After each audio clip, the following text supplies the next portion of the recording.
লক্ষ্মীনিবাস। শ্রী শ্রী মা বাংলার ১৩১৯ সালের ২০শে কার্তিক, ইংরেজি ৫ নভেম্বর ১৯১২ খ্রিস্টাব্দে বারাণসীর লক্ষ্মীনিবাসে পদার্পণ করেন এবং সেখানে প্রায় ২.৫ মাস অবস্থান করেন।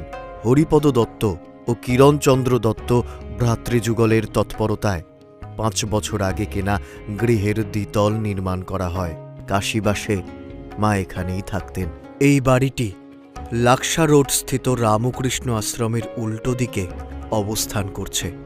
মা এই লক্ষ্মী নিবাসে থেকে পদব্রজে ও পালকি করে বিশ্বনাথ, অন্নপূর্ণা, কালভৈরব, বেণীমাধব, ত্রৈলঙ্গস্বামী, মণিকর্ণিকা প্রভৃতি পবিত্র স্থান দর্শন করেন। মায়ের পদার্পণ ও অবস্থান ফলে কাশীস্থ লক্ষ্মীনিবাস শ্রীরামকৃষ্ণ সারদা চরণাভিলাষীদের জন্য